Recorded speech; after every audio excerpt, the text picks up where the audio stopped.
Locker Room, with all the sports news you need, live.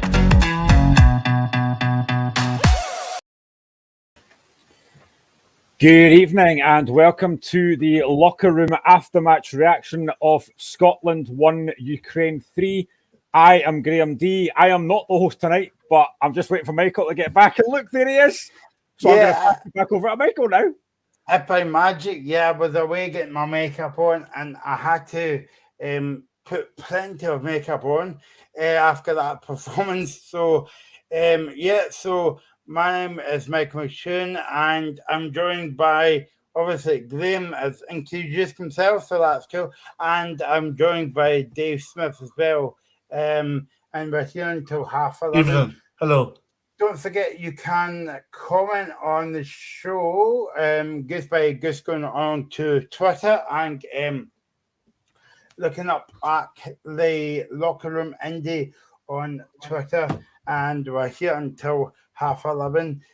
You're listening to Indie Live and Independence Live. And also, if by magic, we're joined by Mr. Graham Spears. How's it going, Graham?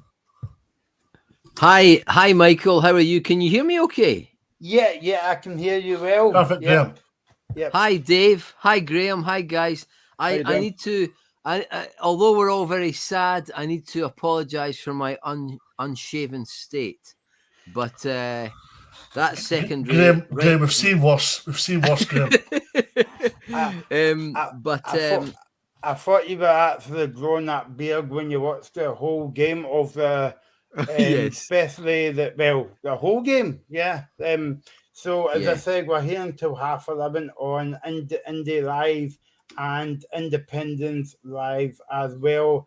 And obviously, you know the man Graham Spears, Mr. Football, and top journalist next to myself and Dave, that is, as well. And Graham can be the T-boy. So we're here until 11:30. So where do we start, Graham? Graham Duffy. I must because there's two Grahams here tonight. Disappointing performance all round, but as I said to you before we came on air, I think that if you've got to pick a man of the match from Scotland's point of view, and I know it's stupid me saying this, but it would have to be Craig Gordon. Yeah, I mean, first and foremost, fair play to Ukraine. They thoroughly deserve to win the game. Craig Gordon, absolutely brilliant. I mean, all over the pitch, I just thought Ukraine were far sharper. They were so much better than Scotland at every department. Scotland looked miles off it tonight. The only time we looked really kind of lively was just before that John McGinn chance that, for me, he should score. Once we get the goal back, I'm thinking, right, we've now got a chance to get an equaliser here, but it just didn't happen. I mean, Ukraine were cutting through us at will. Defensively, I thought we were dreadful. I thought Liam Cooper, Grant Hanley, McTominay were awful. They were caught ball watching too many times. Midfield, I've said before, I really love Billy Gilmore, Callum McGregor and John McGinn, but I thought they were bypassed far too easily all night. It was so easy for Ukraine to cut through them. And again, when I saw the team sheet, I thought, I'm quite happy with Lyndon Dykes and Che Adams up front. It didn't work. It really didn't work. We were trying to long balls to Dykes. It just didn't work. Ukraine were just so much better than us all over the park, and they thoroughly deserved to win that game. But yeah, for me, Craig Gordon, there's absolutely no debate. Man of the match for me. Graham Spears, I was going to say as well that it looked as though Scotland has never played football for about months, never mind Ukraine. Obviously, Ukraine's been out of action for several months because of the kind of ongoing war.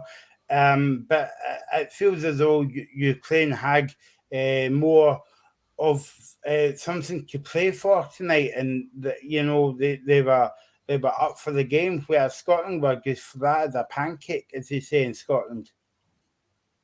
Yes, I mean, I agree with most of that. It was a very difficult game for Scotland because all the cards were loaded against Scotland from the start. We all know that emotionally the rest of the world were looking in, willing on Ukraine, and I don't blame the rest of the world for that. Of course, we know the tragedy that's going on there. But I mean, just in terms of the football, I thought Ukraine, like a lot of you guys, I thought Ukraine were kind of well ahead of Scotland in terms of their man-for-man ability, in terms of their team shape, in terms of their interplay, in terms of their fluency, in terms of their creation of chances. So I kind of look at this game and I think of the way football has evolved in the last 10 or 20 years, where we try to put more emphasis on the tactics and the stats and the possession percentage and all that kind of thing. And it seemed to me that in all these areas, Ukraine were significantly better than us. I mean, I agree with Graham without the H, Graham with the E. I mean, our first half was terrible. I mean, they were so significantly better, weren't they? At one point, we were being given the runaround. They Ukraine totally deserved their halftime lead. And then I predicted, rightly or wrongly, that we would have we would get momentum. Scotland would get momentum and come into the second half, and we would have a period of domination. And we did have that. But it lasted, maybe 17, 18 minutes? Ukraine at the start of the second half, when they got their second goal, they had that 10, 15-minute period. They were well on top. And you're thinking, my God, how are we ever going to get into this game? And then I thought we had it was no more than, was it 15 minutes, 20 minutes? We did really well. McGinn missed us. Crucial. How did he miss? And that would have been 2-1 with, I think, 24 minutes to go. 2-1 with 24 minutes to go is much more advantageous than 2-1 with 11 minutes to go. And I think that was the key moment for me, Michael. Dave, you were drink responsibly. You were not at Hampden Park. You were at the local pub. What was the atmosphere like in the pub, without swearing, by the way? Because I know they might be a couple of swear words in here, but it's a family show. Okay, it's maybe after 10 o'clock at night. But so, what was the atmosphere and the feeling in the pub like tonight? Yeah, it was a feel of excitement prior to the game. Obviously, Scotland didn't exactly start on the front foot, so Ukraine obviously got a lot of impetus early doors in the game, and then once they opened the scoring, Ukraine just got that inspiration. And I must say, despite the fact that Ukraine haven't played football in a long time, I would also argue the case that they have played a lot of friendlies and they have had a lot of they've blended together as a group, which has been a very important thing. And obviously, the predicament surrounding Ukraine right now has been probably has brought them. It's probably a close-knit bubble in terms of the Ukraine camp. Just so. So in terms of that, it was bitterly disappointed. In terms of the atmosphere in the local bar, it was disappointing. But obviously, once Scotland get the go back through,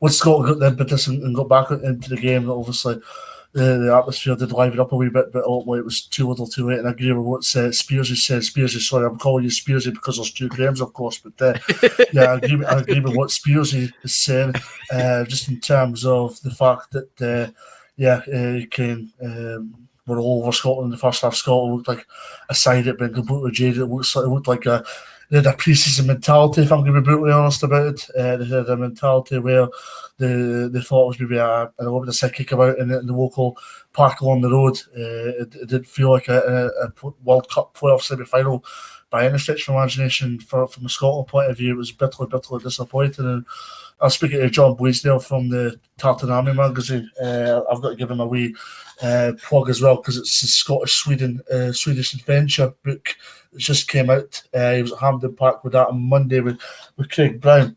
And John was saying that Scotland never got going until the 65th minute. And for me, that's bitterly disappointing for Steve Clarke's side. And but what I would say as well is Ukraine were written off by a lot of people prior to the game. But I was speaking to Craig Brown at Hampden on Monday because he was at the thing with John. He was making the point that the Ukraine gaffer, Alexander Petkovich, pronounced that correctly. He's done very well with Ukraine. They're undefeated in 8 now. There were 7 prior to tonight, but now it's 8. And Petkovic has done a really, really good job, and he's brought the best out of some good players. And Yarmolenko, he's not scored a lot at the international level for 45 goals, but it's 45 goals and 107 appearances when you look at the wider context. But when you look at Yarmolenko, he's been in stunning form since Petkovic came in, because that's 3 goals in 2 games. So very good going in terms of his ratio in 2022. But for Scotland, bitterly disappointing.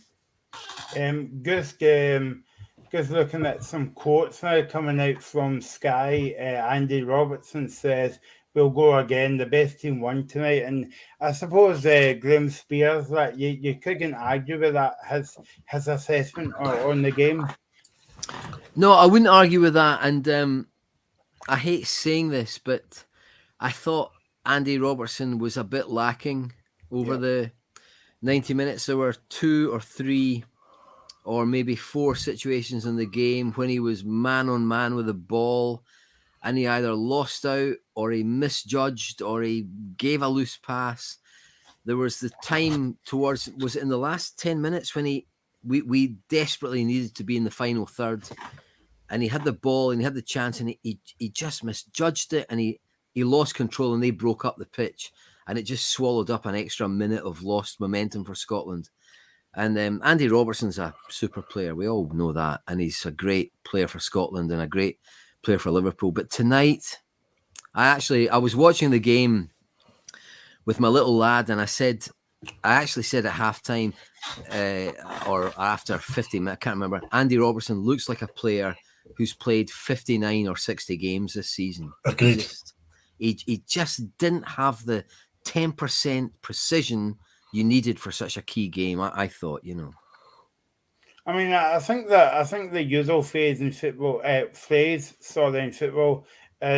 if you're getting beat 1-0, keep it tight for the first 15 minutes in the second half. But I think the Scotland team was listening to Stevie Clarke, and I thought they said 15 seconds, because Graham Duffy at the beginning of the second half, it was a complete disaster, a defensive and disastrous point of view. But in saying that, it was a decent goal for Ukraine, and I was making that in the group chat. But I mean, early goals in the second half, keep it tight, man, and they just kind of score an easy goal, and I suppose it's like a good Scotty phrase now I'm going to use, giving sweeties away to win, and that's what it was like in terms of we were giving balls away off cheaply tonight, and that was including the second goal as well. Would you agree with that, Graham?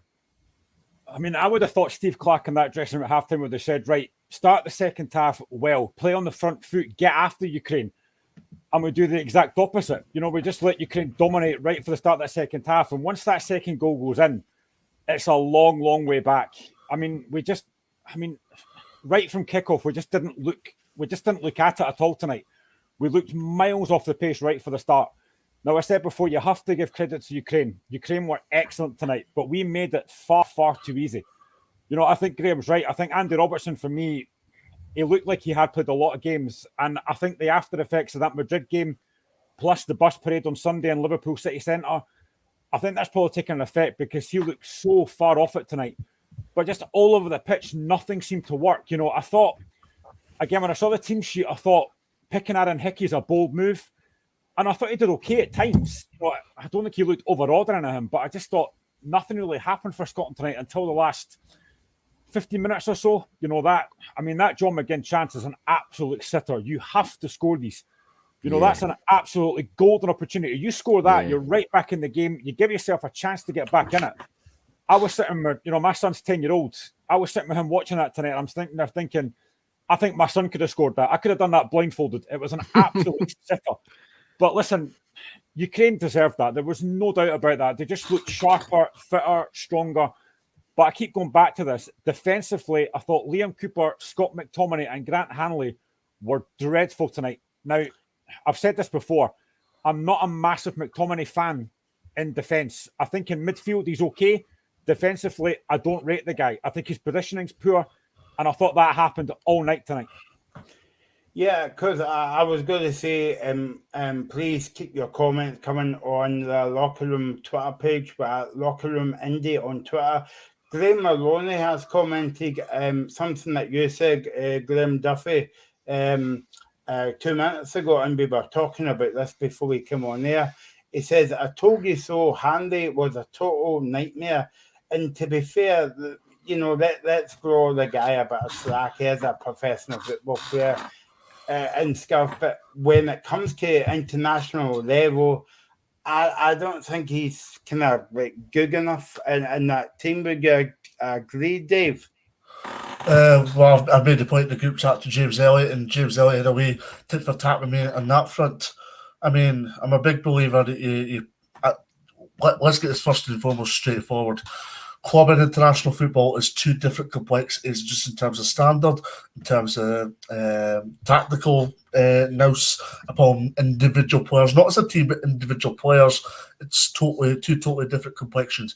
I'm also a big believer as well, Michael and gentlemen, that I'm a big believer that you've played players that have had a good winning mentality about them, and players that have had really, really good seasons, especially at this stage in the year that we're playing this respective fixture. Scott McKenna, I thoroughly acknowledge that he's played 55 games or so for Nottingham Forest this season. But I'm a big believer that momentum's a big thing in football. He'd have been a career high on Sunday evening, gaining promotion to the Premier League with Nottingham Forest. For me, I'd have gotten Scott McKenna involved tonight. But also, alongside that, I'd have got Stephen O'Donnell involved tonight instead of Hickey. I'm not saying for 1 minute that this occasion was too big for Hickey, because Hickey did have some good moments in the game, and he wasn't a highlight, and he wasn't a positive, but he did do well in terms of work rate. So that needs to be applauded for itself. But I think O'Donnell would have been better, had a better expertise in that department, just in terms of his defensive diligence, also his ability to get up the park as well. And Stephen O'Donnell offers so much. He isn't everybody's cup of tea. I thoroughly acknowledge that. But I think he's seen in games such as Austria away in Vienna just how pivotal he could be in those types of performances. England at Wembley at the Euros, he was fantastic that night in question.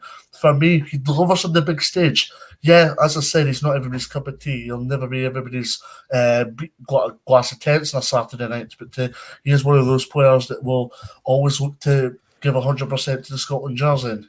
He's continued to do that continuously. But I've also said Scott McKenna in there as well. Did we lack creativity? Yes, I agree with what Spears has said. Sorry for mentioning that again, Graham, but I do agree with him just on the basis of Andy Robertson. What happened on Sunday. He'd have had constructive discussions with Steve Clark over drinking, but it maybe did clear the air. But also in the same token, Andy Robertson's played a lot of games this season, and when you look at recollections such as Christian Eriksen, these players are playing a lot of football, and these players need to be vigilant about how they live their daily lives. And for me, players need a break. And by the time we play Republic of Ireland in Dublin a week on Saturday, if I'm not mistaken, Andy Robertson have played about 57, 58 games. There's 365 days in a calendar year. That's arguably a game every 5 to 7 days. Andy Robertson's probably not had a week off since last summer, or even prior to COVID, probably, in all honesty. So for me, the defensive diligence could have been rectified and improved on. And I can understand why Clark played the cohesion that he did, but in the same token as well, it left a lot to be desired. Graham Duffy, do you think that it was a typical Scotland performance? And I mean that in a way that the whole nation, as in the media, talking about it, hyping it up, and then all it did was Scotland basically never turned up. To be honest, no, because I think a typical Scottish performance would have been putting the foot in, making challenges, and that just didn't happen tonight until the last 20 minutes. You know, there was just something missing from Scotland tonight. But I will keep going back to this. Ukraine thoroughly deserved that. You know, all over the pitch, they were far better than us, but we just didn't look. There was a spark missing there. For me, we didn't create enough. There was nothing in that midfield for me going forward. You know, Ryan Christie, when he came on, he tried his best, but there wasn't a lot of creativity coming from him either. But I can, playing the two up front, I did get it at the start. But again, that just didn't work. That Dykes-Adams partnership, there was a couple of moments where Dykes was winning headers and Adams got in behind, but it just wasn't enough. But for me, Scotland, I mean, as Dave said, that we've got these Nations League games to come up now. I mean, I think we're going to need. I mean, to be honest, I was going to ask Dave here actually. I'll even ask Graham this as well. Would either of you have played John Suter tonight in that defence? It's a very good question. Thinking about it now and reflecting on it now, possibly yes. Yes, Suter's had an injury-plagued campaign, but in the same token as well, I think he'd have been the type of player to be dealing with this type of situation. I mean, I think the second goal is a key pinnacle to highlight here, because the ball comes in, McTominay doesn't exactly cover himself in full glory, but neither does Aaron Hickey for that precise matter. I think if you've got a bit of a presence such as a Hanley or indeed a John Suter, I think that situation's rectified. I was telling Michael a bit of tactical nous in the group chat, and I think I'm bowing his head right now with me being tactical, but it's the honest truth. I think if we had a commanding defender in there rather than a Scott McTominay, I think that situation gets rectified, because Yarmolenko, let's not roll the roost here. He is a really good striker, and he's a better international striker than he is a club striker for West Ham. Also, he's not scored a lot of goals for West Ham, and for Ukraine, he has been banging form, but it's because of the way they play. Ukraine under Petkovic play a really good style, 3-5-2, where they'll get wide, they'll create opportunities, and they'll get in your faces. And for me, Scotland got exposed far too much for that liking, and ultimately they paid the price for that in the end. But yeah, to answer your question, I'd have agreed in saying that John Suter should have played tonight, and John Suter would have offered a much more commanding force. I mean, I'm a big believer that Suter and McKenna, had they played, it would have been interesting to see what complexion the game would have transpired compared to the team that was on the park tonight.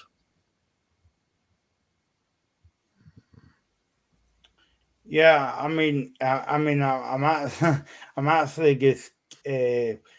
actually just trying to think of something positive to come out of the game, and there wasn't anything positive. But is it no ironic, Graham Duffy, that we said all week, let's have Scotland games on STV, and yet they were going to put the game on STV on Sunday against Wales, and the game obviously we're not there now.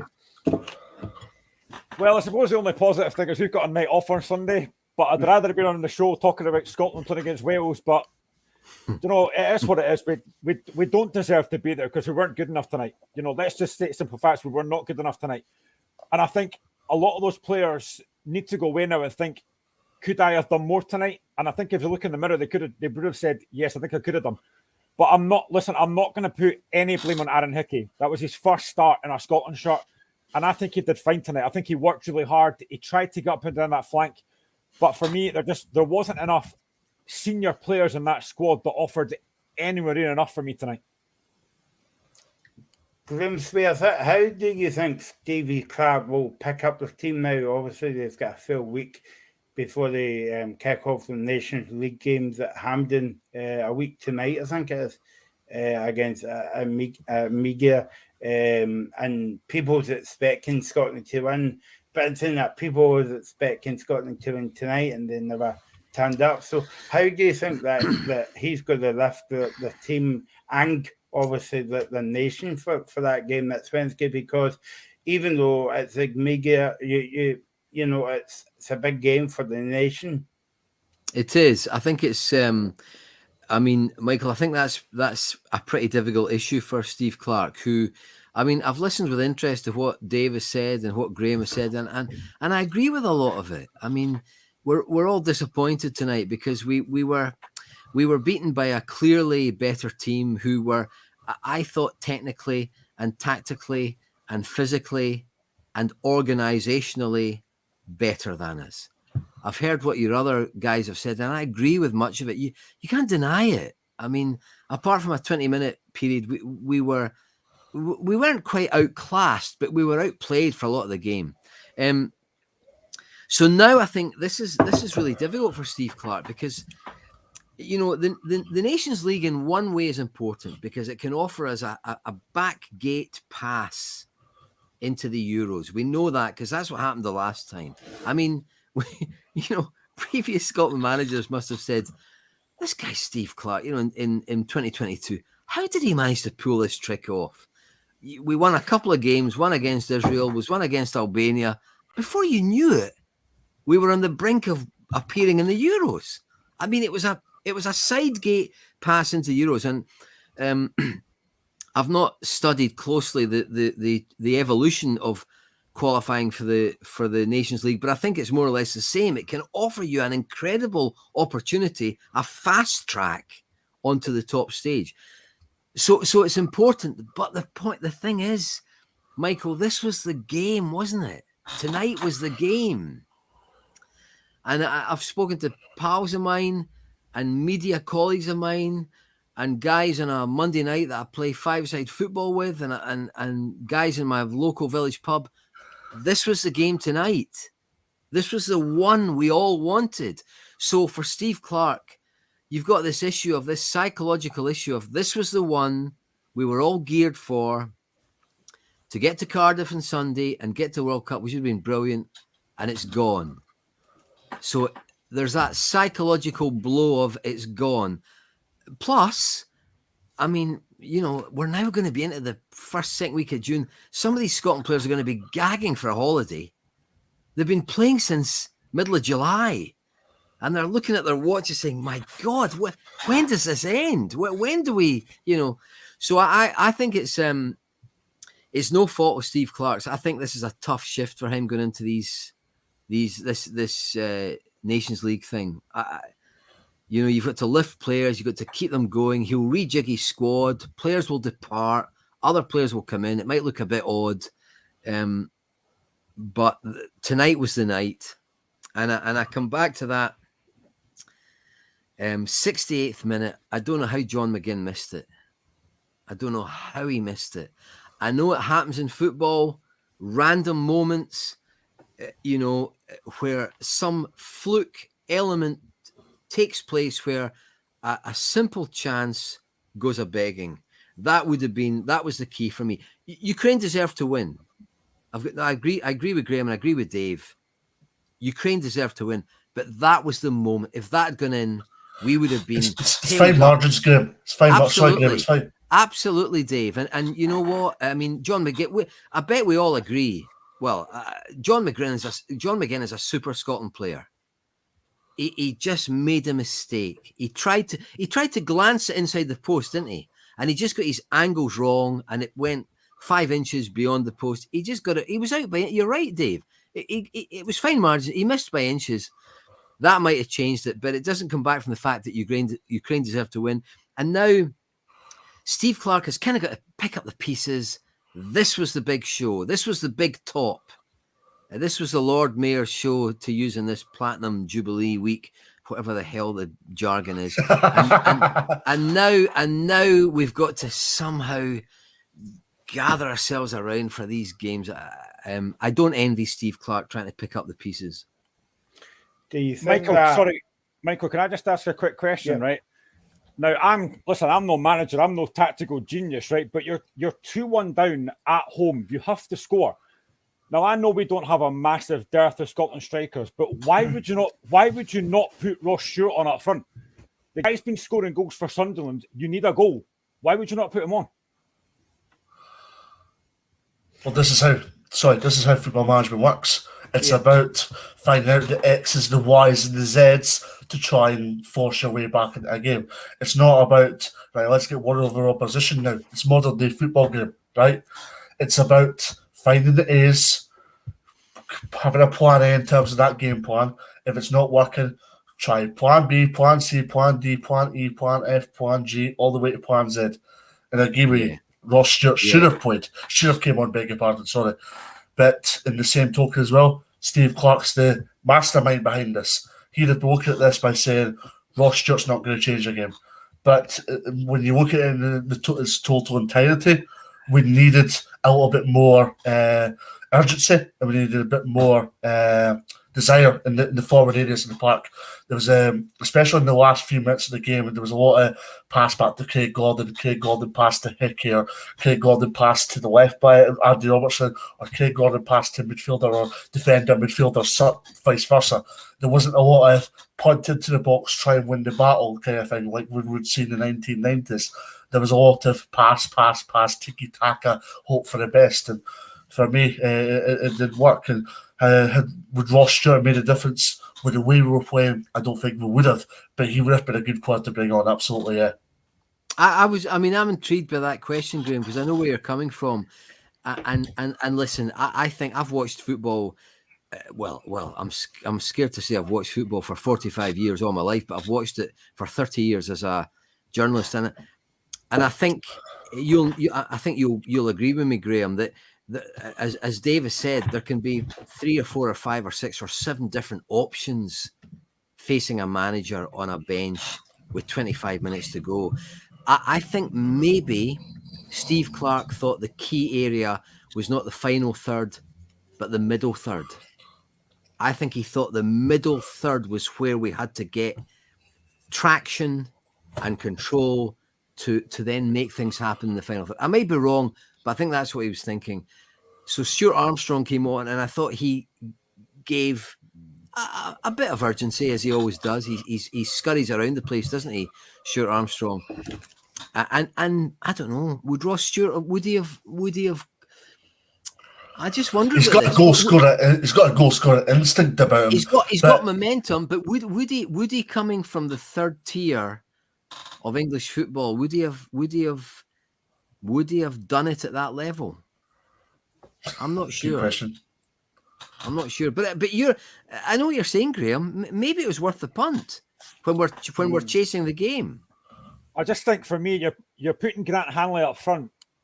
Fair enough, I get it, but why not put an actual recognised striker up front? A guy that's, I know it's third tier, but the guy scoring goals for Sunderland, why not stick him on? You never know what could happen. That, I just don't. I get what you guys are saying. I just don't understand why I didn't put him on, because I would have given him a chance at least. I suppose gets to back Grim Duffy's point up as you've got to take a gamble in that situation. 100%, yeah. But of course, I know what I'll use Graham's second name, Davidson Spearsy.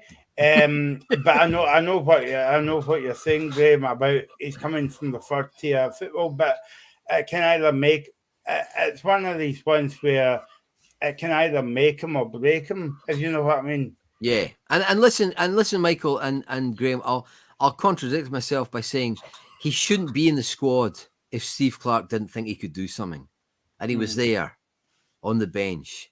So I'm contradicting myself here. Steve Clarke must have believed he could do something, otherwise he wouldn't have been in the squad. But he chose not to throw him in there when, as you say, Graham, we needed we needed a break and a goal in the box, and Ross Stewart's come off a great season. No denying that. His tail would be up. I think Ross Stewart's justified his place in the squad, because when you look at in comparison to other attackers we've had in the squad in the last few years, Wade Griffiths has hit rock bottom with Dundee, and now he's in Falkirk respectively, and is now a free agent.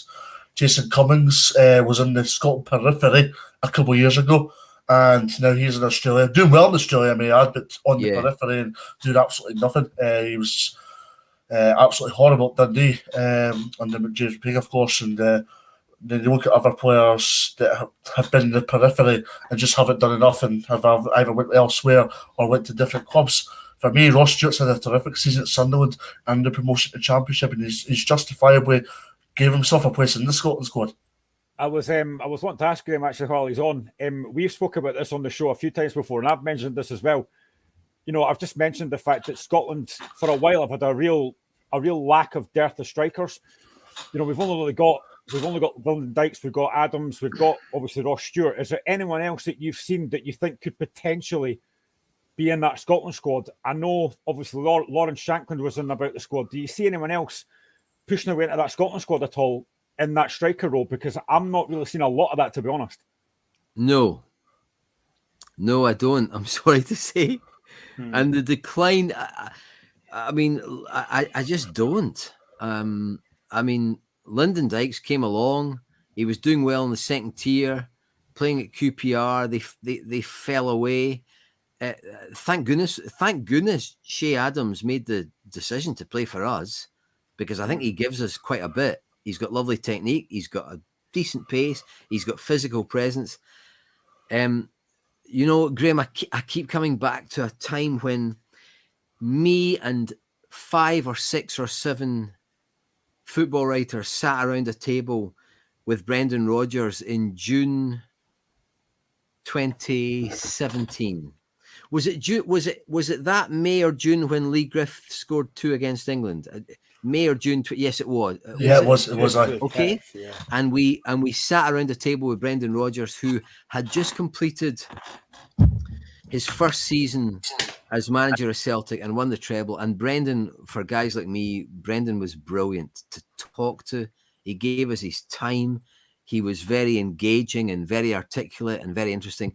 And we chatted with Brendan Rodgers for about half an hour, me and 7 or 8 of us around the table. And I can still remember Brendan waxing lyrical about Lee Griffith's performance against England that day. Not just the 2 goals he scored, but Brendan said, well, look at the way he's developed. Listen, I must admit, a part of this was probably Brendan Rodgers praising himself, but he was saying, look at the way he's developed. I mean, look at this player. You know, look at him. He's now he's now an all-round international striker. Now, that was 5 years ago. And what Brendan said that day has become a house of cards. It's totally collapsed. Lee Griffiths disintegrated as a striker since then. Was more or less finished by the summer of 2019. Celtic couldn't get him fit. Celtic couldn't get him disciplined. There seemed to be issues going on. What Brendan said to us that day, which was very interesting, was a total false dawn. He should have been a key Scotland striker for the last 3, 4, 5 years, but he wasn't. So, and Graham, I don't see a surfeit of great Scotland strikers coming through. There's this young kid at Rangers, Lowry, looks brilliant to me, brilliant. But of course he's too young and too raw, isn't he? But he looks brilliant. I'll be very intrigued to see what his standing is and his transfer value, his market value 1 year from now, because he just looks dynamite, this kid. Sorry, Michael, another player I would get in there if he signs for Hearts, because I don't know what the latest is on this player, but Lawrence Shankland. I think a good season under Robbie Neilson, with the way Robbie Neilson Hearts play, Lawrence Shankland scoring minimum 15 goals for Hearts. Next season, if it does become a formality, we'd have Lawrence Shankland in that Scotland squad. Yeah, maybe. I've seen a lot of Hearts fans, obviously, as a Hearts fan myself, I've seen a lot of Hearts fans not want Shankland. I'll be honest, I would take him in a heartbeat. My only thing is, I don't know if Hearts will pay the £500,000 to get him. Listen, I hope we do, because I think he's a good player, but I don't know if we will. Why do they not want him, Graham? Your fellow Hearts fans? There's a lot of Hearts fans just don't rate him. They think he's basically a championship striker, which I don't agree with. I think Shankland's he's a top goal scorer. And I think the thought of him playing up front with like Liam Boyce and Barry Mackay, I would be happy with that. And the fact we've just signed Alan Forrest as well, I'm delighted with that. If we can sign Lawrence Shankland, I'll be more than happy with that. Yeah, I would have thought. I would have thought you'd take a punt on Shankland. I mean, I remember interviewing Lawrence Shankland about 18 months ago for the Times, and I spent. I mean, I'm innumerate. I can't count, but I spent 45 minutes working out his goals, and he'd scored. I couldn't believe it. He'd scored 80 goals in 112 games or something. It's something extraordinary ratio, 80-ish in 112-ish games. Now, listen, this was at Ayr United in the 3rd tier and then the 2nd tier. And then I interviewed Robbie Neilson from my podcast about a month later, and I said to Robbie had just arrived at Hearts, and I said, Robbie, my God, why don't you? Surely you're gagging to get Lawrence Shankland from Dundee United to why allow him to go on this trip to Belgium. Get him in there. And Robbie was very cagey about it. And actually, Graham, I did wonder if Robbie thought, well, you know what? A part of me wondered if Robbie thought he was good at a lower level, but could he cut at the top level? But he's obviously, he's highly interested in him. So I would be very intrigued to see Lawrence Shanklin next season in our Premiership. I was just going to bring it back to Graham Spears' point, or Spears as we say now on Andy Live, because you're part of the family now, Graham. About Lee Griffiths. Lee Griffiths had the world at his feet, but would you agree with me that the only person that spoiled Lee Griffiths' career was Lee Griffiths? Because in terms of scoring 2 brilliant goals against, fun enough, the now Celtic goalkeeper Joe Hart, and then after that he went downhill. So I think the only person that you had to blame there was Lee Griffiths, because he spoiled it for himself. Are you asking me that, Michael? Yeah, sorry, yeah. Yeah. Yes, I agree with you, except, yes, I do agree with you. I mean, he had some injury issues, and I do remember the word at Celtic 18 months ago was, the kind of unofficial word from Neil Lennon was, we can't get him fit. I think Lenny maybe said in private, the guy just can't do it. He can't be fit enough for a 90 minutes. And that was partly to do with injuries, and I think it was partly to do with maybe some self-discipline issues. And this is the other sensitive point. You may or may not remember this, but there was an issue maybe 2 years ago when Lee Griffiths was meant to have mental health issues, which guys like me have to be very careful about talking about. You can't be glib about it. You can't just say, oh, for God's sake, stop feeling sorry for yourself, get up and get on with it. We're not allowed to say that any longer. We're meant to have a more sophisticated view about mental health issues, which is fine. But there was that factor as well with Lee Griffiths. So I think a combination of all these issues decelerated Lee Griffiths' career. And when he should have been, guys, do you know what? If you look at Lewandowski's a recent example, look at players now who are 32, 33, that now in modern football, they're in their working prime, aren't they? They're in their prime. You can be 32 years old and be handed a 4-year contract. I think Lee Griffiths is 31 or 32, and he appears to be washed up. And it's tragic in a way, purely in a football sense. It's tragic that he's finished in this way. Just touching on that. If you look at a guy like Luka Modric, for example, at Real Madrid, I mean, he's what? He's 36. He's 36. He's still an incredible player. You know, he makes Real Madrid tick. He dominates games. His range of passing, his energy. And you're talking about a guy that's 36 years old, and Luka Modric is just absolutely sensational still, even to this day. Yeah. I was going to say, Graham Duffy, that it's amazing how if we won the game tonight, we would never speak about who's coming behind this team. But because we are getting beat now, and the performance we put in, we've got to put in, who's coming up behind this team. And it's a bit worrying because, as you were saying to Graham Spears there, and we all know this, nobody's kind of like hitting heights and say, yeah, he's going to break through to the Scotland team. Is it not a bit worrying? At the moment, I don't think it is. You know, it was a bad night on a night that we needed to win the game. And listen, I didn't care how we won it tonight as long as we did it. But the whole performance is poor. You know, there wasn't a lot of plus points in the game.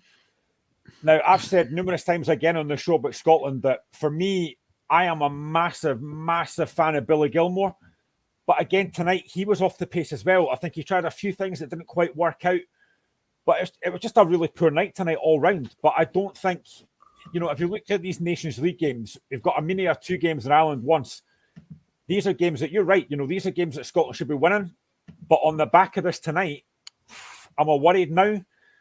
I wouldn't say I'm worried, but we need better performances than that tonight, because tonight was very, very poor. But listen, I think for me, the big decision now with Steve Clarke is he going to have to make a lot of changes for these Nations League games now? Because as Graham's pointed out, a lot of these players are playing a lot of games and they're going to need a rest at some point. So is it now a case of Andy Robertson doesn't play against Armenia? Who comes in for him? So I think Steve Clarke's got a lot of decisions to make. But I think, listen, tonight's a bad night, but it's a bad night and a night that needed to be a lot better. But I'm not overly worried. But I keep going back to this point. That's a point I just said to Graham a minute ago. My main concern is the fact that there's not a lot of strikers in that Scotland team. And if we don't have Lyndon Dykes or Che Adams, we're really struggling. We really are. Just to elaborate what Graham said earlier on about Steve Clarke not being at fault, I thoroughly agree with what Graham Spears said. And I think tonight was to make sure that we didn't go and experiment. Obviously, Kieran Tierney wasn't playing tonight. But what I would say in the same sentence as well is I think we struggle when there's not a Kieran Tierney in this Scotland setup. Tonight wasn't about experimenting. Also, it wasn't about. It was unfortunate, of course, that Kieran Tierney wasn't part of this team, because when we don't have one of the two, either Robertson or Tierney, we seem to struggle in this setup, and that told tonight massively. Yeah, no, I 100% agree with you, Dave, and I think the other guys will as well, because you're missing that kind of sexy ball, if you want to call it, into the box, and we didn't offer anything tonight. I don't know what the two Graham thinks of that, but I think you've got a good point there, Graham, Dave. Yeah, I've only brought it up because somebody was on the group chat, Scotland's group chat about it. I was like, I better tell the troops this. Yeah. Guys, do you know what? I'm interested to ask you guys this, because this is a question that comes up among the media guys a lot. Just to put this to the three of you, I find in football, one of the things with football fans is, and maybe especially with international football, do you trust the manager? As a fan, when you look at the evidence and you look at his character and you look at his decision making, do you look at Steve Clarke and as a Scotland fan, do you say, I trust the manager? What would each of you? You go first, Dave. How would you answer that? I think it's the magnitude of how football management is in modern day terms, where you look at it by saying managers can be trusted if they're being consistent with their winning teams, they're finding the right formula with their teams. The formula that Steve Clarke has implemented has worked at an absolute T so far. We've had a couple of hiccups, especially in this calendar year. But what I would say is we've done consistently well under the tutelage of Steve Clarke. And if Steve Clarke went in an abysmal run, questions would justifiably be asked in that part. But it's the magnitude of football management. You're either a saint one week or you're an absolute devil the next week or the next qualification campaign. It's about finding a balance or being in the middle.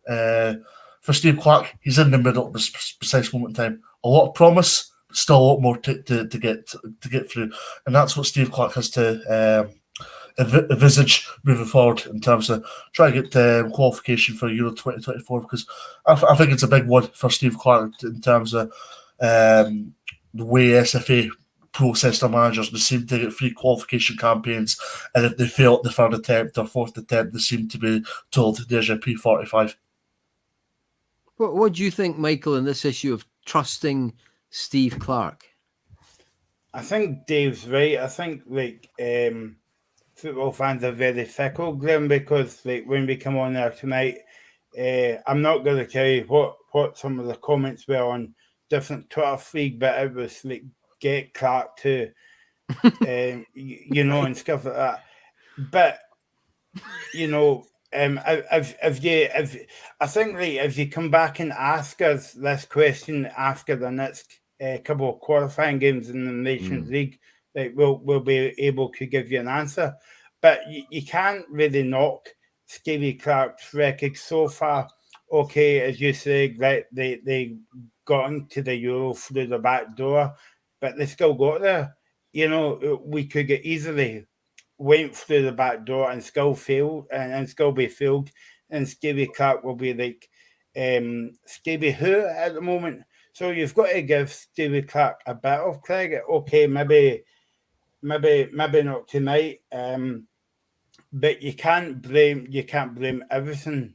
You can't blame it down to Stevie Clark. You've got to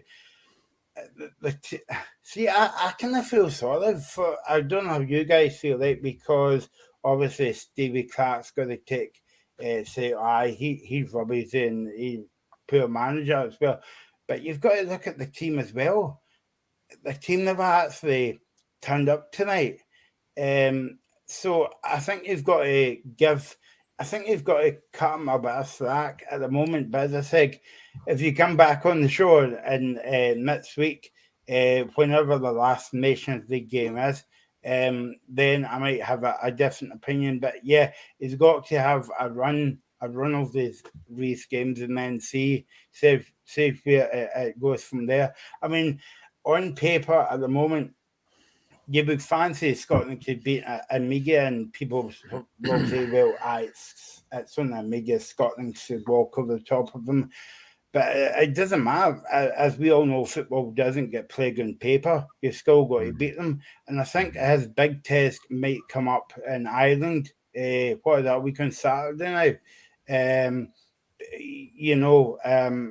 Away to Republic of Ireland and the Nations League as well. But I think that media games will, take care of itself first.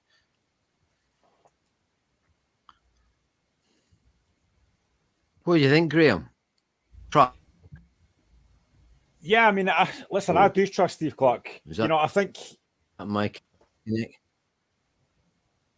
I mean, I think Steve Clark's done a good job. He got us to the Euros.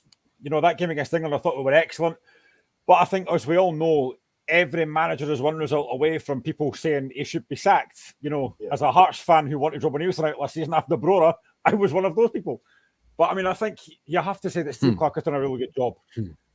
Listen, tonight it was a really poor night, but I still am fully behind Steve Clark. I think you look at those Euro games, that England game. I thought Scotland were excellent that night, and if Stephen O'Donnell had taken that chance, who knows, we might have won that game. But I think he's got a difficult job because we have such a lack of quality up front. That's always been a concern for me, that we don't score enough goals. We don't have enough quality up front. And again, we talk about tonight the fact we don't have a lot of creativity. And again, I thought that was lacking tonight. But listen, that's not Steve Clark's fault. He's not got a club manager. He can't go and sign players. He's got to use what he's got. But I'm fully behind Steve Clark. And Michael's talking about seeing Twitter things, and I've seen it as well about Clark out tonight. I don't buy into that at all. I think Steve Clark's done a very good job. No. He's got that club mentality, and I think and something I've spoken about in the show before as well is numerous times over the years we've seen so many Scotland players pulling out of games friendly because they don't want to be there. I don't see that with the Scotland squad. Players want to be there, and that's massive for me. And on the same topic here, since prime Wade Griffiths and probably James McFadden, have we seen a top Scotland striker in the last 20 years? See, that was my point, Dave. Because even though that we speak about Scotland getting beat, we always come back to say, like, who's coming through the next generation, and the answer is a big fat no. So, have we had any success in the past that we're getting now? No. I mean, is there even anyone like? I mean, I don't know, it might be a massive jump up, but is there anyone even at like under 21 level who can maybe not be a starter, but could potentially come up into that? Well, I remember Michael Grant. I remember when Michael Grant in the show recently, he was suggesting Bruce Anderson. He's had a really good season at Livingston. I think a few more seasons development-wise, and he would be a good squad player. I don't know about starter, but he'd be a good squad player. But yeah, I mean, it is worrying, Dave, and as a good question to ask. But there's nobody that pops into my mind at the moment. Yeah, Maybe in the last 20 years. In the last 20 years. Yeah. In the last 20 years, yeah. No, I'm speaking about that as well, but I'm also speaking about the next, because you've always got to, my opinion, and not a lot of people listens to me, not even me sometimes. But it's worrying because like nobody's actually coming through the ranks. But this is what I mean about if Scotland want to make, we wouldn't be having this conversation. Going back to yeah. I share the concern you guys have got. I mean, I've mentioned this guy Alex Lowry at Rangers who does look really exciting.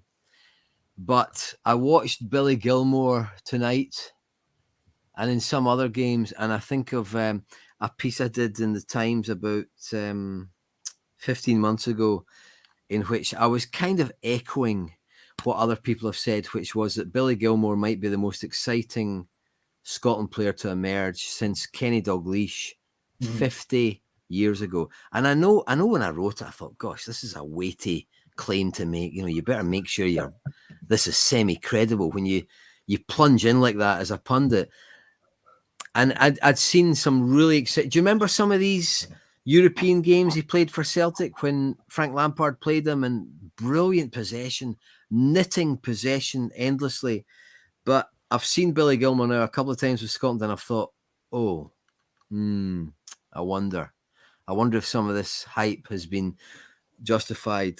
And you get this all the time. And I don't know. I keep coming back to this. I mean, we've not been at a World Cup for 24 years now. I was part of the media rat pack at France 98. And I've said this to a number of people. My God, when we were in Avignon and Paris and Marseille, living high in the hog and out for dinner every night and bevying with each other and going to these games, if you'd said to me and the Keith Jacksons of this world, by the way, you guys won't be back at this party for a quarter of a century, we wouldn't have believed you. We wouldn't have believed you. And then I think, oh, right. Do you guys probably know the story of Hungary, or when I was a little kid, they used to be called Hungary, Puskás. They were the gem of European football in the 50s. They were geniuses. Hungary. They beat England 6-3 at Wembley. Football historians will tell you all about it. They fell into a black hole for 30 years. Suddenly, the great Hungary fell off a cliff. They went from being the absolute geniuses of European football to, I think they went from something like 58 to 80. I can't remember. They went this humongous period of time without qualifying. We've become the new Hungary. We qualified 74, 78, 82, 74, 78, 82, 86, 90 World Cups, 5 World Cups in a row. We had the sheer nerve to miss out on qualification in 94, and we're back at 98. Is that 6 out of 7, 5 out of 6? And then suddenly, like Hungary, Scotland fell off a cliff. Young players stopped coming through. And I remember covering a game, Scotland against Serbia in 2000, somewhere in Eastern Europe, the old breakup of the Balkans when it used to be the former Yugoslavia, sometime around about 2001, 2002, 2003. Craig Brown was the manager. And I remember looking at the Scotland team sheet and I thought, gosh, this team isn't very good. In international terms, this team, I'm looking at this team sheet, isn't very good. And Craig Brown would say to us privately, guys, it's all I've got. This is all I've got. I mean, we either don't play the games or we turn up and play. So we've had this worrying thing of where are the young guys? Sorry, I'm rambling here, but the point I'm making is that you also have this anxiety about young players coming through. What I would say is, in the last year, maybe we're being a bit knee-jerk because, I mean, Kieran Tierney looks to me, if he's not world-class, he's European class. Andy Robertson, if he's not world-class, he's European class. We've got a really terrific goalkeeper in Craig Gordon, although, of course, he's on borrowed time. Defence, we have our issues. Yes, of course we do. But Aaron Hickey, Shea Adams, Callum McGregor, we do have a lot of very good players. But yes, up top in the final third, and a key central defender that might be better than Grant Hanley, we struggle. And that's our Achilles heel, I think. Are you still awake, you guys? I mean... No, sorry, did you nod off during that? I'm intrigued. Don't worry, I'm intrigued. No, but I think you're right, Graham. Like, because even though that we're having this conversation, and I suppose it's our job to look back at the game and try and pick holes. But if you step away from the minute, you actually gig from middle to front. Sorry, from back to forward, if that makes sense. And the thing that's just stopping us is in the striking department. And that's when I go back to Dave's point earlier on about we haven't really got an exciting player since Jane McFadden. I suppose the other way to put that question is, Dave, when you go to the Scotland games, you want not bums on seats, but bums off seats by Watson, the player saying, "Oh, I can't wait to go back to see him playing this week. I hope he scores a hat trick," because we've got Lyndon Dykes, and I might be doing a disservice to the guy, but he doesn't really. As somebody that works in the media, but also as a Scotland fan, he doesn't really excite me in the kind of way. I don't know if I'm being a bit unfair. Hold on, I've got an email from Mrs. Lyndon Dykes telling me to get to bed, I think. But no, the point was, yeah, Dave, sorry. Yes, Graham Spears, just to elaborate on what you mentioned there regarding that Serbia game. Was Scotland going through a bit of a transitional period then, or was it pretty much the same philosophy, same formula, or was it a transitional period?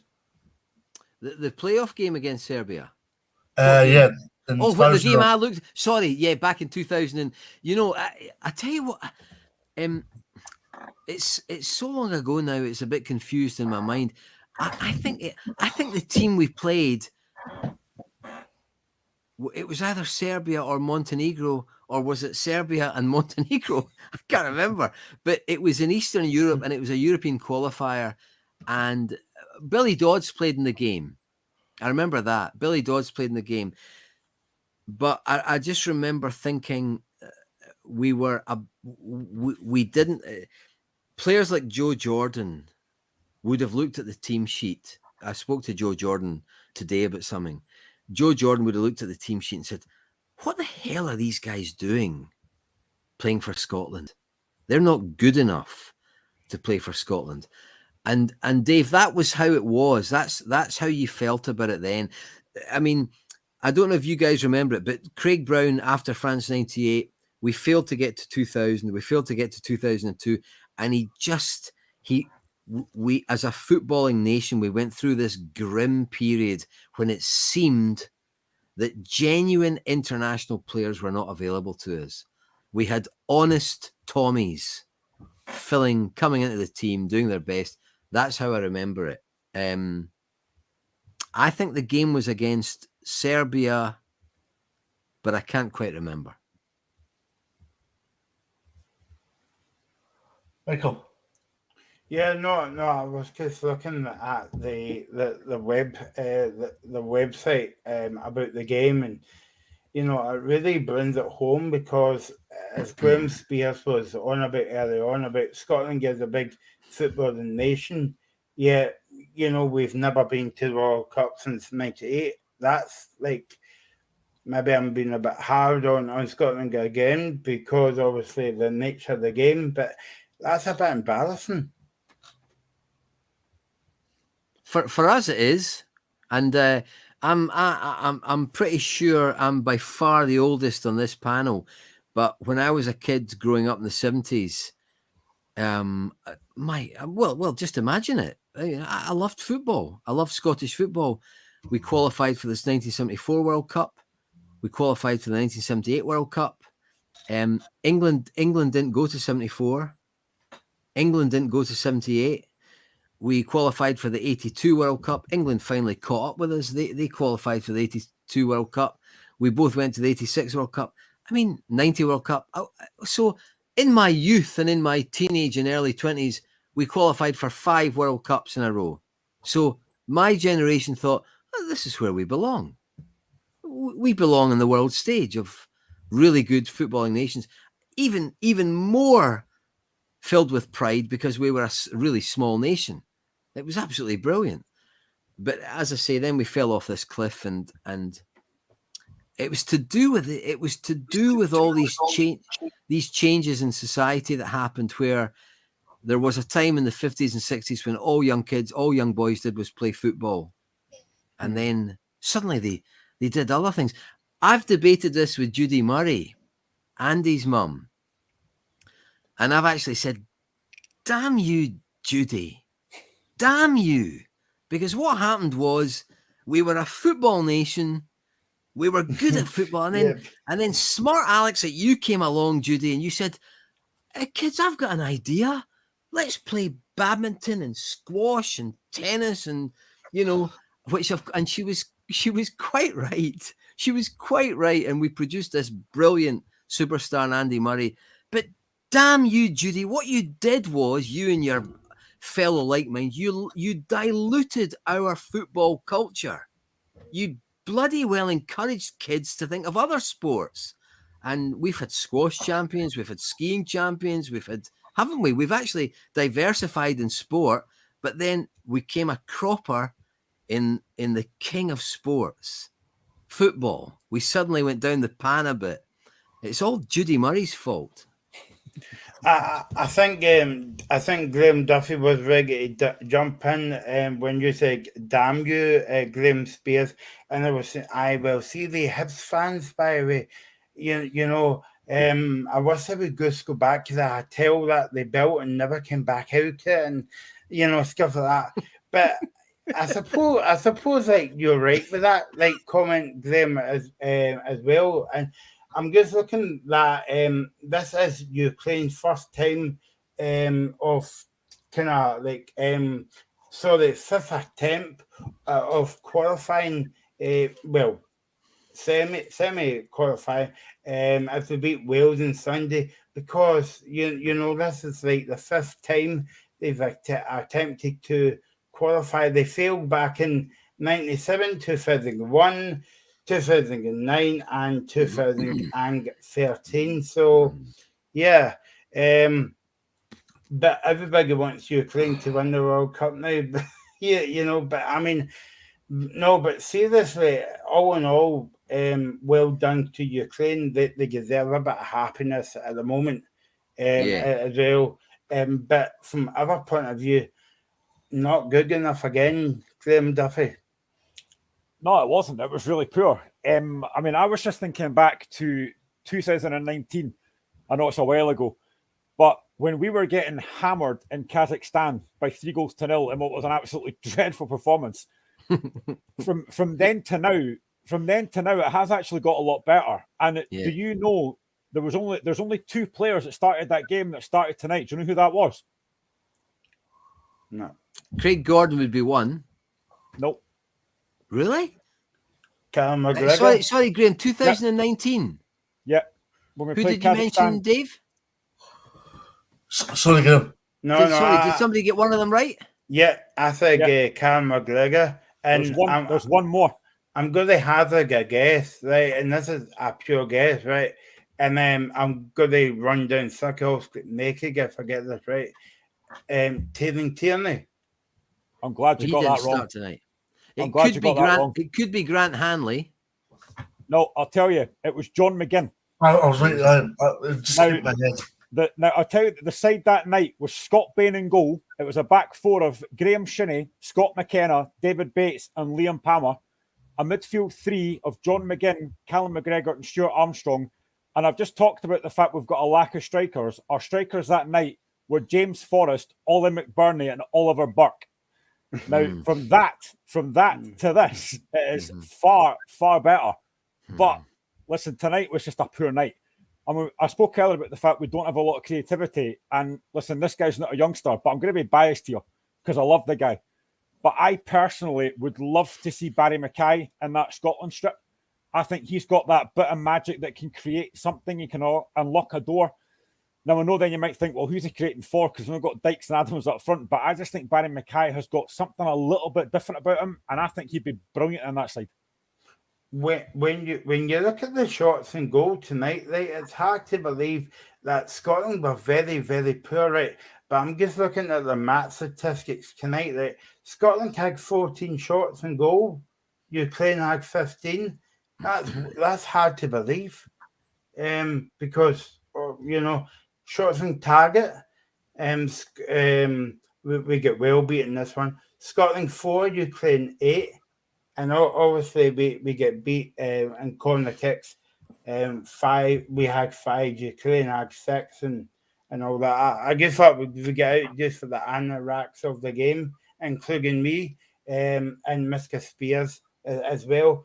But but the game's not plaguing paper, sadly. Obviously, Yarolenko is a really, really good striker. He's more prolific than Dykes and Shea Adams combined, if I'm going to be brutally honest, just because of his goal ratio with both West Ham and indeed for Ukraine. Dykes has done very well at Loftus Road for Queen's Park Rangers and deserves great plaudits in that regard. But Yarmolenko, you've got to remember, gentlemen, he's playing in the Premier League under a very established West Ham United side under the tutelage of Davy Moyes, and he's worked his way inside, which for me shows the quality of player that you have. Also, Scotland had better individual players, in terms of defensive midfield areas, Robertson, McGinn, Skilmore, whatever have you. But in terms of a killer instinct, Yarmolenko was always going to be that difference tonight. I noticed sorry, Michael, I was going to say, I noticed a few times tonight, especially that first half. There was numerous times in that first half where a Ukraine player would get the ball just inside their own half, and one pass took out a whole midfield, and there was nobody within touch and distance of their striker that kind of dropped a bit deeper. Our midfield was non-existent tonight, and that was a massive issue for me. Yeah. Michael, I need to be a bit rude here. For the last hour, I'm meant to have been writing, but I've been blethering very contentedly with you guys, and I've really enjoyed it, but I kind of need to get back to my gig. Yeah, that's fine. So, yeah, no bother. Would you mind if I bowed out of this? But it's been brilliant listening to you guys. Thanks very much for having me on. Cheers, Graham. And I'd love to come on again, but I'm kind of behind what I'm meant to be doing. You better hurry up, Graham. Yeah. Do I just press this leave studio button and that's me away? Right. Yeah. Right. Thanks, guys. Thanks, Graham. Speak to you again. It's been great chatting to you. Really interesting. Bye-bye. All the best. All the best. Okay, so that was Graham Spears, and I suppose you're listening to Indie Live and watching us on Independence Live. You can, with myself, Mike McCune, Graham Duffy. I can call you Graham now without using your Monday name. And Graham, David Smith, we're here until 11:30. You can comment on anything that we're talking about, and we've actually talked to a lot tonight, a lot of good stuff. Hopefully, at the Locker Room Indie on Twitter as well. Do you think as well, obviously you've been to a few more Scotland games than us, Dave, but do you think that the fans, going back to what Graham Spears was saying early on, do you think most of the fans would have get fed up and not going to bother going back to the Nitsk? We've only got one more Scotland game at home actually against Amiga, is that right? Before the next two away games. So are you expecting a full house at the games, or are you expecting I don't think there'll be a full house. Yeah, but I do think there'll be a big attendance though, because I mean, we played a charity game against Poland back in March, and that got a pretty good attendance because that was 40,000 that game minimum. So that was pretty healthy indeed. But in terms of the Armenia game, I don't think what's happened tonight, Michael and Graham, is the beginning and the end. I think there's a lot more to come from this Clark team. It is about finding the missing pieces in the jigsaw. We've talked dividends upon end about the lack of firepower in the striking area of the park. And that's probably a stumbling block and Achilles heel at this precise moment in time. The fact that we are far too reliant on your Shea Adams, your Lyndon Dykes, and when they're not delivering, you're relying on your Cal McGregors, your John McGinns, your Billy Gilmores, your Ryan Christie's even. We've not mentioned Ryan Christie in an hour and 15 minutes in this show. Ryan Christie's a big player in terms of the Scotland side. Ryan Christie delivered that goal in Serbia last year to get us into the Euros, and he came on and made a difference, not a massive difference, but a difference. And I think he'd be a big player in terms of Clark. Pardon me. I think for Ryan Christie, I think he needs to be used as a number 10 rather than a more midfield player, if I'm going to be brutally honest. I think fans will come back, but I'm not expecting there to be a full house. I'm expecting a few tickets for available signs on Twitter tomorrow. Graham Duffy, we spent the past ever kind of ripping into, well, not ripping into Scotland, maybe that's the wrong word to use, but are we being a bit hard on Scotland in terms of, and Scotland, but Scotland's got a bad football team again, even though they got beat tonight, one kind of game, and up till now it was like everybody's behind Scotland. Now it's like they get beat tonight, and it's like, oh, we're so rubbish at football. We're not going to be at the party again at the World Cup. So is it a kind of a reaction that we're coming away with, or do you think that? Yeah. So how do you feel? No, I don't think we're being hard. I think we have to call it as we see it. We're on a sports show. We have to give our honest opinions. In Scotland, we're poor tonight. It's like if if like Dave goes to watch Aberdeen or you watch Celtic or I watch Hearts, you have to give an opinion on what you see that day. And tonight it wasn't good enough. We were very, very poor all over the park. But as I keep on saying, you have got to give credit to Ukraine because that was a big game for them. It was an emotional night for them, and they were, they just looked far sharper than us all over the park. But it's a poor performance tonight from Scotland. There's no denying that, and I think Scotland will know that themselves. I don't think you'll need Steve Clarke or Andy Robertson to say we played poorly tonight. We can see it. It was a poor performance. One thing I would say is, for me, isn't it now a case of do we have to change the system? Because something I did notice tonight as well is the fact that the balls from wide areas were very, very poor tonight.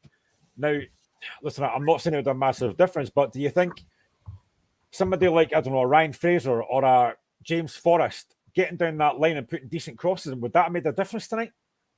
I think that's back to the question Dave was asking earlier on about we miss Kieran Tierney. I think we're spoiled sometimes to the quality he has. But yeah, I think James Forrest would be maybe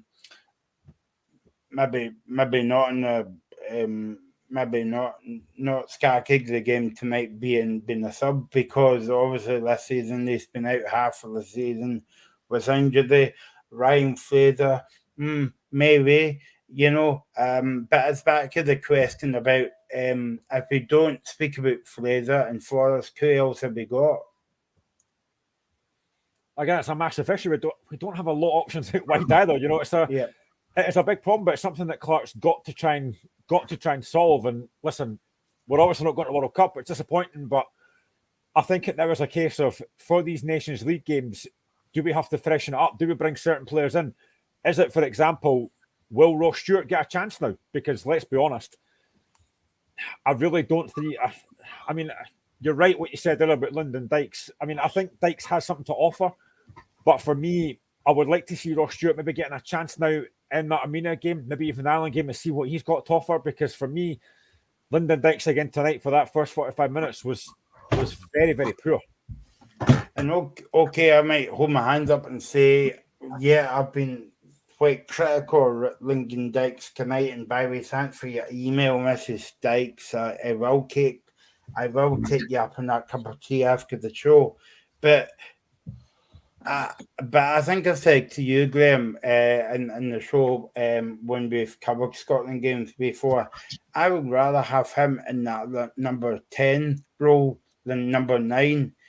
And the reason why I'm saying that is, and again, I haven't got it in for the guy, right? But I don't think he's got the pace. No, I mean, Dykes has never had the pace. He's what he is. He's a target man. He's workmanlike. Yeah, he is. He's a target man. He's not gonna make the runs that Che Adams makes. It's not like Lee Griffiths. No, he's fit for a start. But because, like, what I would say is, sorry, Carl cross you, but what I would say is if Lee Griffiths was, back to Lee Griffiths, he would be in that team with Lincoln Dykes. No two ways about that. Yeah, but I mean, Lyndon Dykes is what he is. He is a target man. He's workman. Like, he's never going to run away from you. I think he's at times a bit too easy for defenders to mark. Whereas you look at a guy like Che Adams, who running behind, he'll make the right runs. But that's the thing. I think Ross Stewart's actually got a bit of pace about him, so that might actually make a massive difference. But I'm interested to hear Dave's thoughts about. We spoke about it earlier. Talked about Scott McKenna and stuff. But what does, when everyone's fit, especially like Kieran Tierney and stuff, what does Steve Clarke do defensively? Yeah, the starting 11, if everybody's fit, is Gordon. Probably tonight's scenario only, O'Donnell. I'd probably go for tonight's scenario again. Suter, Hanley, and McKenna as part of the three. Hold on. I'll need to make sure pardon me. No, I'm speaking rubbish, shouldn't I? Suter, Hanley, and I probably went for Tierney, right? And then I went for Roberts at left back. So, yeah, I've contradicted myself. So, apologies for that.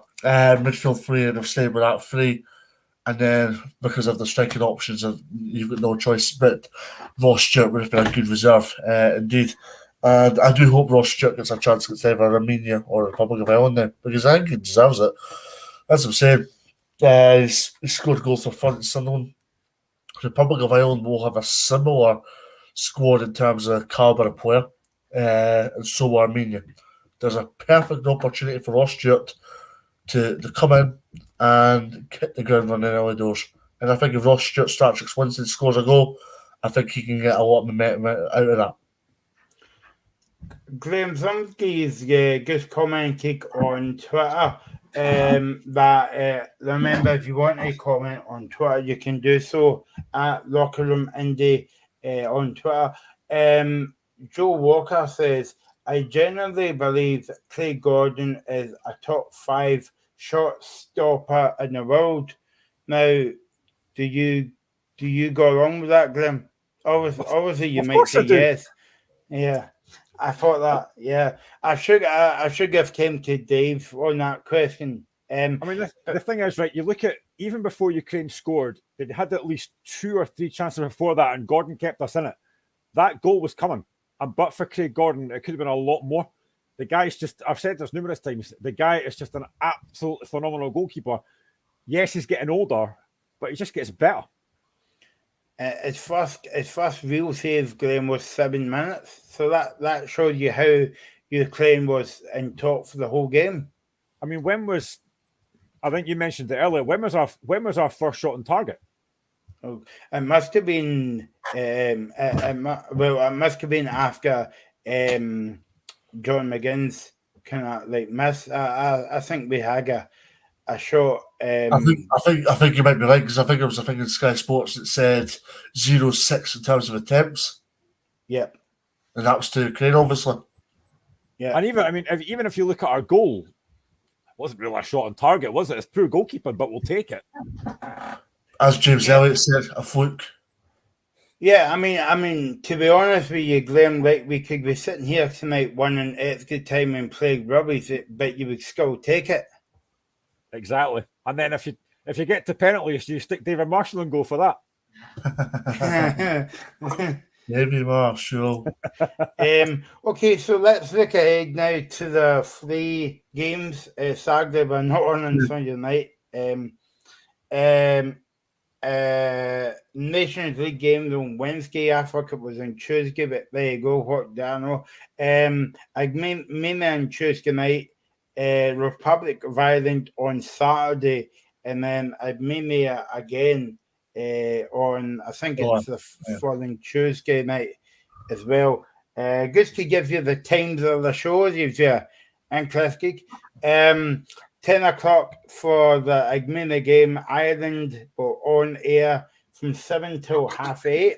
And then on the next week, on the 14th, Armenia again, and we're on between 5 and 6:30. So look out in social media, because there's more details coming soon about the shows and who's on it, and so on and so forth.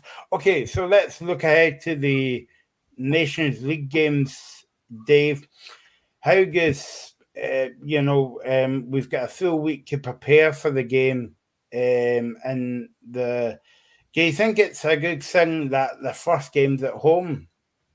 Yeah, I think so. But what I would say alongside that is, I hope Steve Clarke doesn't exactly tell us where to go to sesh, but I do hope Steve Clarke does provide a team bonding activity for the team, just to get the inspiration back into the team to an extent, because tonight will hurt massively, and you don't want the next 7 days to go and dwell on. So I hope Steve Clarke goes for a team activity with the team, whether it's go karting or whatever have you.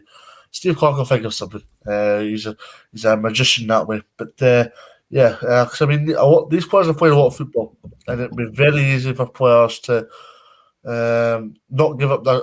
Not that I'm trying to say they'll give up in their country. I think it's the wrong terminology to use. But what I do think, I don't think players will have the same energy levels about them. They won't have the same enthusiasm. They'll have the same enthusiasm, beg your pardon, but they won't have the same impetus about them that they maybe would have in an August or September, where they're refreshed and ready to go. So I hope that happens. But the next fortnight's massive in terms of rebuilding and recreating the massive highlights that we've created over the past 2 campaigns under Steve Clarke. It's been really, really good. It's been really inspiring. Steve Clarke's brought a country back together again, where the likes of Alex McLeish's, your Bertie Votes, your Gordon Strachan's have all had various stumbling blocks and all had various excuses that have been unnecessary and unequivocal, and it's been utterly unsatisfactory what the excuses that have come out in the last 2 decades.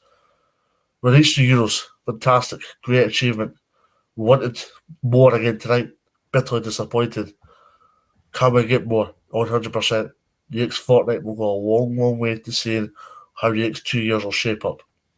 Graham, the first game's against Amiga a week tonight, and obviously we'll be on air and so on and so forth, as I say. But people says, well, it's only Amiga, it's not a big game. Scotland should win anyway, but because they kind of write off Amiga before the team even comes out for the warm-up. But it doesn't matter how good or how poor they are, you still got to beat them. Yeah, totally. And if Scotland do have any of these things that Dave's talking about, I hope they don't go to paintballing, because Lyndon Dykes probably still won't hit the target. But, I mean... There you go, you'll be getting an email soon. Probably. It doesn't want to stay, it's fine. But, I mean... Yeah, I think we can't afford to treat Armenia lightly. We have to go into this and, take it seriously, be professional, and go and win the game. We need to get off to a good start in this Nations League. We've got these 2 games against Armenia and that game against Ireland. I personally am looking for 9 points out of 9, and there's no reason we shouldn't get that. I know they'll be tough games, but we have to be winning these games. We have to get back in winning ways, because, as Dave's rightly said, tonight was very, very poor. Listen, I know we keep talking about how well Ukraine played tonight, but I would love to know why Scotland were so far off it tonight. I know there could be a number of excuses, but I would love to know just why we were so far off the pace tonight, because that for me just wasn't like Scotland at all. And then just a quick word about Ireland on the Saturday. That feels like another well, they're all big games as well, but away from home. I think that'll be an interesting concept, Michael, because it's obviously Dublin. It's not too far for the Tartan Army to go and travel, so I'm expecting the Tartan Army to be there in their numbers, and here's hoping they can drive the team to victory. And if they can win in Dublin, it'll be a massive springboard for the rest of the European qualification, and hopefully for the Nations League as well. Okay, so that's us finished for tonight, folks. We'll be back on Tuesday night for the media game and Saturday for the Ireland game. Thanks to Graham, thanks to Grim Duffy, Spearsy and Smith and Smithy. We'll be back next week. And you're listening to Indie Live, and see you soon.